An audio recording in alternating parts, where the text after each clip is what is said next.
तपाईँले प्रधानमन्त्रीको बारेमा अभिव्यक्ति दिनुभयो, त्यसपछिका कैयौँ रात तपाईँ समयमा घर पुग्नु भएन केटाकेटीको फेस नगर्नका लागि। तपाईँले घरमा फोन गरेर बाआमालाई टिभी नहेर्नु, फेसबुक नचलाउनु भन्नेसम्मको स्थिति भयो। घरमा तपाईँको श्रीमतीसँग पनि यो विषयमा संवाद गर्न तपाईँलाई कठिन भयो, साथीभाइमाझ पनि मुख देखाउन अप्ठ्यारो भयो। हजुर, यो अब अहिले हामीले म जुन स्कुलिङबाट आएँ, जुन समाजको परिवर्तनशील यात्राबाट आएँ, म निकै आशावादी हुँदै हुँदै आएँ होइन। मैले यो आन्दोलनमा चाहे 10 वर्षको युद्ध होस्, जनयुद्ध होस्, चाहे कम्युनिस्ट आन्दोलन होस्, चाहे काङ्ग्रेसको लोकतान्त्रिक आन्दोलन होस्, चाहे 62-63 को आन्दोलन होस्, त्यसपछि भएका साना साना परिवर्तनहरू, संविधान संशोधनका कुराहरू, संहिता निर्माणका कुराहरू, गणतन्त्रका यी प्रक्रियाहरूको साँची हुँदै आएँ र आशावादी हुँदै हुँदै आएँ होइन। अनि मलाई चाहिँ यो होल प्रोसेस थाहा छ कहीँ न कहीँ रूपमा चाहिँ होइन। सामाजिक सञ्जाल हुँदाका अघि हामीले जसरी सानो सानो कुराहरूमा कुरा गऱ्यौँ, यो सबै प्रोसेसहरू थाहा छ होइन। अनि म सधैँभरि आशावादी हुन्छ होला भन्दै हाम्रो समाज झन् अस्थिरतिर होइन, राजनीतिक अस्थिरतातिर होइन, विकासका कुराहरू निराशातिर होइन। यो सबै झन् बिग्रिँदै गएको अवस्थामा चाहिँ समाज, म हुर्किँदै गर्दा पनि अस्थिरै थियो।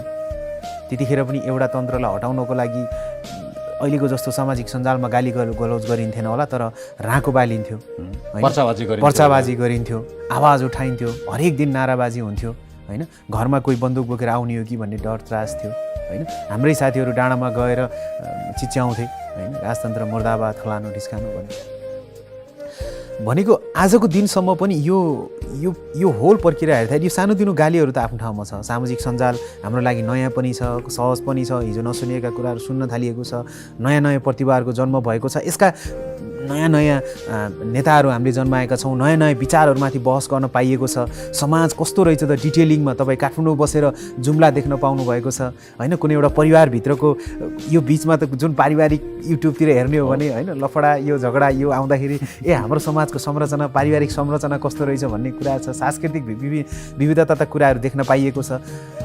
सामाजिक सञ्जालले एउटा पावरफुल रोल प्ले गरेको छ र एट द सेम टाइम हाम्रो समाजलाई अलिकति अस्थिर अराजक पनि बनाइरहेको छ। र यो अस्थिर अराजक बनाउनुको यसलाई यसरी हेरौँ, सामाजिक सञ्जालले हाम्रो समाजलाई अस्थिर बनाइरहेको छ वा सामाजिक सञ्जालमा हाम्रो अस्थिर मनोवृत्तिहरू प्रकट भइरहेका छन्।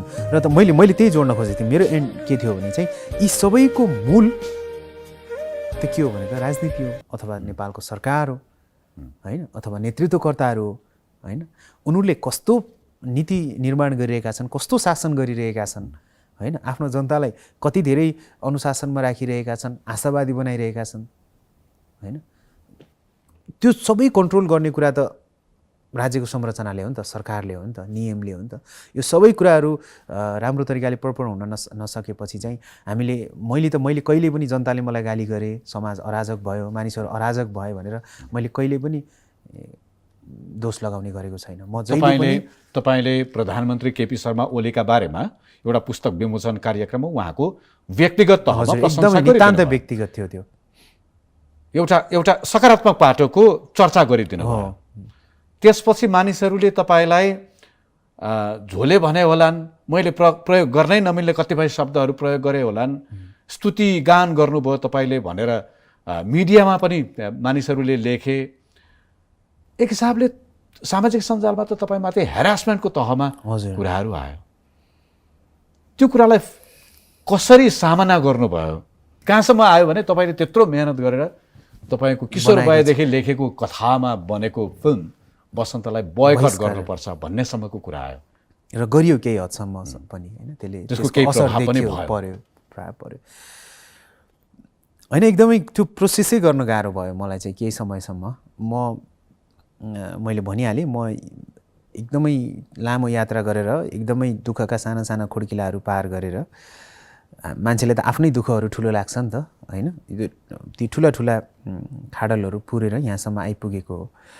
अनि मलाई के चाहिँ आत्मविश्वास जहिले पनि हुन्थ्यो भने मसँग हरेक कुराहरूको विकल्प छ, अथवा हामीसँग हरेक कुराहरूको विकल्प छ। ए भएन भने बी भएन भने सी भएन भने जेड बाँच्नुपर्छ, सास फेर्नुपर्छ, विकल्पहरू खोज्नुपर्छ र हामी जतिको झन् अलिकति एक्स्ट्रा अर्डिनरी मान्छेहरूसँग त झन् अझै धेरै विकल्पहरू हुन्छ भनेर मैले जीवनलाई अलिक सहज रूपमा लिन थालेको थिएँ। बिस्तारै सायद सफलताको मात होला अथवा अवसरहरू आएर होला अथवा सबै कुराहरू सजिलै लाग्न थालेको थियो।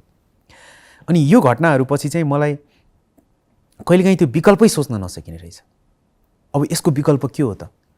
मैले जनतामा गएर मैले कतिजनालाई भनौँ कि यो यो यो प्रकृति तपाईँले अघि बनाए जस्तै यो प्रकृतिको कार्यक्रम थियो, मेरो इन्टेन्सन यो थियो। मैले व्यक्तिगत रूपमा एउटा कार्यक्रमको प्रकृति अनुसार एउटा विचारको सौन्दर्य हुन्छ, कार्यक्रमको फर्म्याट हुन्छ होइन। त्यो कार्यक्रममा एउटा समाजको एउटा अलिकति अस्तित्वमा रहेको मानिस भएपछि इन्भाइट गरिन्छ, त्यहाँ आफ्ना कुराहरू राखिन्छ, कुराको सिलसिला हुन्छ भनेर मैले कतिजनालाई भनौँ। अब त्यो भने पनि पत्याउनेवाला अथवा उ गर्नेवाला छैन। अब त्यो कार्यक्रममै म नगएको भनेर त्यो एउटा त्यो दिनलाई नै म जीवनबाट भन्ने नै सम्भवै छैन। त्यो कुनै त्यसलाई स्किपै गर्न मिल्ने पनि कन्ट्रोल अल्ट शिफ्ट डिलिट के भन्छ नि भन्ने नै छैन। यस्तो त्यो एकदमै विकल्पै जो सोच्न नसकेको एउटा घटना हो कि त्यो चाहिँ मेरो चाहिँ।